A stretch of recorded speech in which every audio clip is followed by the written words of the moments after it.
Celle que j'aime de Audreyne. Chapitre 1. Pataclang.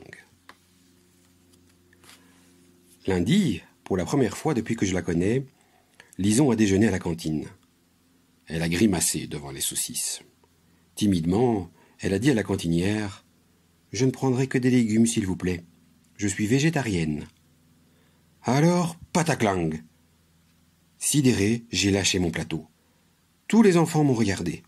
La surveillante a hurlé, mais je n'arrivais plus à bouger. Je devenais statue. Mes pieds, recouverts de morceaux de verre, restaient englués dans la purée de pommes de terre. L'air ahuri, j'ai fixé mes saucisses. Comme deux ressorts jumeaux, elles avaient rebondi et atterri ensemble sur une chaise. Petit à petit, les bruits autour de moi se sont assourdis. Je n'entendais plus rien qu'un grondement semblable à celui de la soufflerie d'un parking. Je me noyais dans la panique, je respirais à peine, j'étouffais même. La nouvelle m'avait démoli, déboussolé, pétrifié.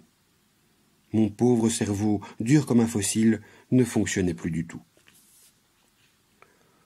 Jusqu'alors, j'avais été très amoureux de Lison. J'avais hâte de la voir chaque matin. Elle m'offrait de merveilleux dessins de libellules aux ailes transparentes et pailletées. Chaque soir, je scotchais ses œuvres sur la porte de ma chambre et j'imaginais notre avenir en souriant. C'était peut-être ridicule, mais je nous voyais tous les deux charcutiers, comme mes parents qui tiennent la plus belle boutique de la ville au rez-de-chaussée de notre maison. Ma mère crée des décors originaux pour notre vitrine qui clignotent de 1001 loupiottes. On dirait que nous fêtons Noël toute l'année. Dans la cuisine, mon père prépare le meilleur pâté du quartier. Au foie, aux pistaches et aux noix.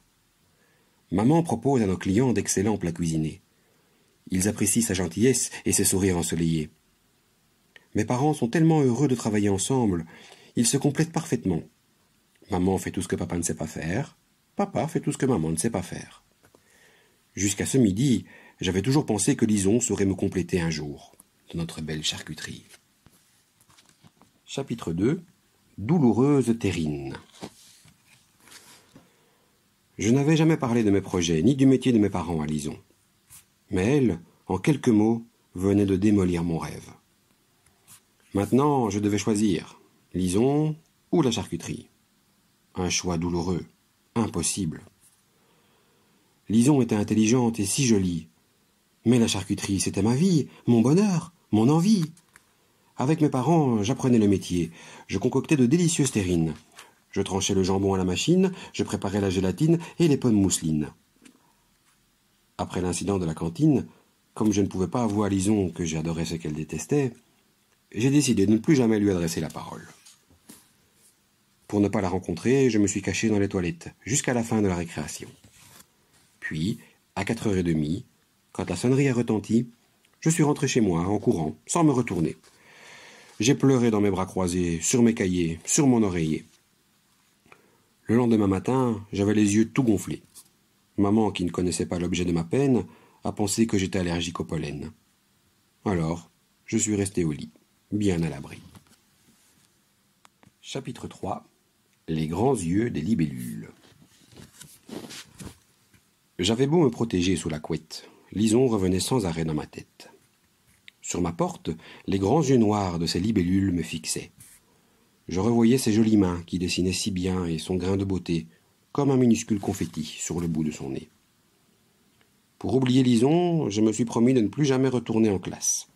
Je ne voulais pas souffrir face à cet amour impossible. Cependant, il restait encore 3 mois d'école avant la fin de l'année, et je me suis douté que mes allergies printanières ne me serviraient pas d'excuse aussi longtemps. J'ai essayé de me convaincre que d'autres filles, moins végétariennes que Lison, pourraient éventuellement me compléter à la charcuterie. Après tout, Lison n'était sans doute pas irremplaçable. Malheureusement, Héloïse n'avait pas de grâce. Lina se rongeait trop les ongles, Flavie n'aimait pas les garçons, et Armelle ne parlait que d'équitation. J'ai donc éliminé ces demoiselles de ma liste. Il restait encore 6 filles dans ma classe, mais elles ne m'intéressaient pas du tout. D'ailleurs, je ne leur avais presque jamais parlé depuis le début de l'année. Elles ne cherchaient qu'à embrasser les garçons sur la bouche. Elles faisaient des concours du plus long kiss et comptabilisaient leurs exploits. « J'en suis à 13 cette année », se vantait Anastasia. « 13 ? Mais où est-ce que tu trouves les garçons ?» rétorquait Mathilde. Ce sont des copains de mon frère. Mais ton frère a 17 ans. Justement, à cet âge-là, ils veulent bien. Tu racontes n'importe quoi. Comment peut-on vérifier d'abord? Tu frimes et tu mens. Alors que moi, je ne mens pas. Je n'en suis qu'à 3 kisses cette année, mais j'ai tenu 2 minutes et 17 secondes avec Joseph Rouinard de 4e primaire.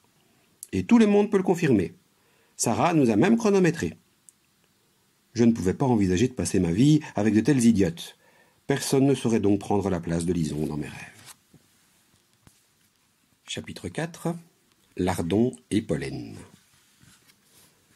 Ce soir, Lison m'a téléphoné. « C'était triste à la récréation sans toi. » J'ai répondu « Merci ». C'est tout ce que je me suis autorisé à lui dire. Un merci qui tremblotait et vacillait comme une flamme de bougie dans un courant d'air. J'ai raccroché et j'ai frotté mes yeux qui débordaient de nouveau. « Qu'est-ce qui t'arrive, Paul ?» m'a demandé maman. Comment lui avouer que j'étais amoureux d'une végétarienne? Je ne voulais pas la décevoir, elle qui passait sa vie au milieu des jambons, des saucisses et des lardons. Je ne devais pas la trahir, il fallait continuer à lui ressembler, rester le meilleur fiston que 2 charcutiers aient pu élever. Maman me connaissait si bien. J'ai eu peur qu'elle devine tout, juste en me regardant. Souvent, je me sens trop transparent. Maman lit en moi tous mes secrets, c'est agaçant. J'avais hâte qu'elle ne me regarde plus et qu'elle s'en aille. Mais elle m'a dit « Pourquoi pleures-tu? Ce n'est pas une fille tout de même qui te met dans cet état. » J'ai réagi de ma voix tremblante. « Mais non, ne t'inquiète pas, maman, c'est encore le pollen. » « Mouais, a-t-elle bougonné. Ce qui signifie, en général, je ne crois pas vraiment à ton histoire, mais je ne vais pas t'enquiquiner plus parce que je n'ai pas que ça à faire. D'ailleurs, elle est repartie immédiatement à la boutique. Lorsque je suis malade, notre maison-boutique est très pratique. Maman peut monter me voir régulièrement, nous n'avons jamais besoin de baby-sitter. Décidément, chez nous, tout est idéal. Lorsque je serai grand, je ne pourrai pas habiter ailleurs. Mes parents, eux, ont déjà décidé qu'ils déménageraient à la campagne dès qu'ils prendront leur retraite. Je pourrai donc m'installer ici avec ma future femme. Chapitre 5. Additionner les maîtres d'amour. J'ai pris des cachets anti-allergie pendant 2 jours, et je n'ai pas eu le choix, je suis retourné à l'école. Je ne parlais plus à Lison. Alors, à son tour, elle se mit à pleurer. Elle me trouvait méchant. J'ai résisté à l'envie de la prendre dans mes bras et de la consoler. Il fallait accepter l'inacceptable. Nous n'étions pas faits l'un pour l'autre. En classe, j'ai fait semblant d'écouter la maîtresse, mais je n'ai pas cessé d'espionner Lison. Je jetais des petits coups d'œil inquiets vers sa table. Je ne voulais surtout pas qu'elle se rende compte que je tenais à elle, malgré tout. C'était terrible. Mon cœur ne battait que pour elle, et mes idées ne tournaient qu'autour d'elle. Lorsque j'additionnais des maîtres, je pensais à la distance qui nous séparait dans la classe. Lorsque je multipliais des kilos de pommes, je rêvais d'ouvrir un magasin de fruits pour lui plaire. Mais le pire est arrivé lorsque le prof de gym a fait l'appel sur le terrain de sport. Au lieu de répondre « Présent », je me suis écrié « Lisons ». Bien sûr, les élèves m'ont taquiné tout l'après-midi. Les 6 professionnels du baiser sur la bouche ont voulu savoir si Lision et moi, nous l'avions déjà fait. Je me suis étonné. « Déjà fait quoi ?»« Le kiss !» ont-elles hurlé en chœur. Comme c'était la première fois que j'avais l'occasion de m'adresser à tant de bêtasses à la fois, j'ai décidé de redoubler de sottises pour me moquer d'elles toutes. En fait, j'espérais secrètement que Lison remarquerait mon sens de l'humour. Je sentais bien qu'elle me fixait sans arrêt depuis que j'avais crié son prénom. J'ai répondu très sérieusement « Oui, nous l'avons déjà fait. 14 fois. Et le plus long kiss a duré 2 minutes 58. Ma grande sœur a chronométré, je ne mens pas. » Lison, qui tendait l'oreille, a souri.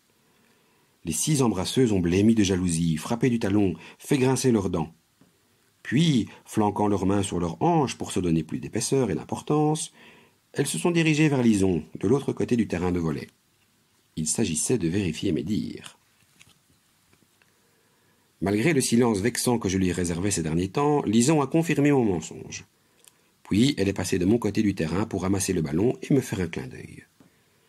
À plusieurs reprises, elle a essayé de me viser avec la balle en riant, mais je suis resté fier et intouchable. Bon sang, qu'il était difficile d'être insensible à sa complicité et à son humour.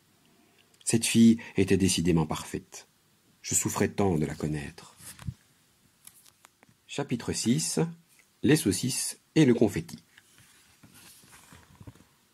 Théophile, mon meilleur ami, s'est inquiété. « Tu es amoureux ou quoi ?»« Quoi ?» Quoi s'est-il énervé. Ce n'est pas une réponse. Soit tu l'aimes et tu lui dis, soit tu ne l'aimes pas, mais alors tu ne cries pas son nom n'importe quand. Il faut être logique dans la vie. Mais je ne peux pas être logique. Je l'aime alors qu'elle ne m'aimera jamais. Et pourquoi ça? Elle n'aime pas les saucisses. Théophile a éclaté de rire et m'a traité de fou. Tu te prends pour une saucisse maintenant? En quelque sorte. Tu sais bien que mes parents sont charcutiers. Mes parents à moi sont dentistes. Ce n'est pas pour ça que je suis une molaire. Et puis, je ne vois pas ce que viennent faire les saucisses dans cette histoire d'amour.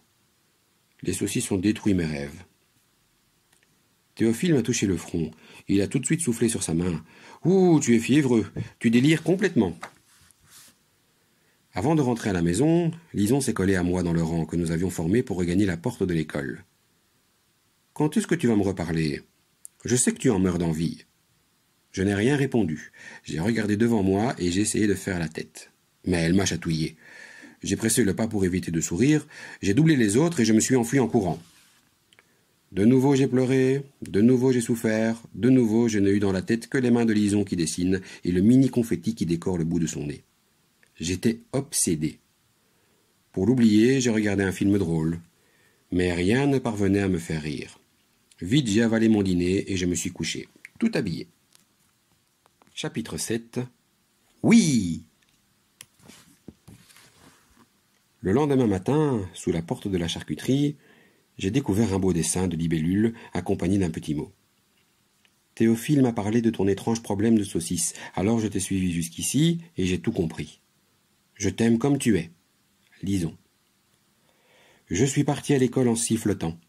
Léger comme les dessins de Lison, je volais, je dansais, je tournoyais de bonheur. Je venais de réaliser que s'aimer ne signifiait pas forcément se ressembler. Mais il a fallu affronter la réalité. Lison ne deviendrait malgré tout jamais charcutière. Comme je n'avais rien à perdre, je me suis lancé, tel un chevalier téméraire. Accepterais-tu, malgré tout, un jour, de devenir ma charcutière?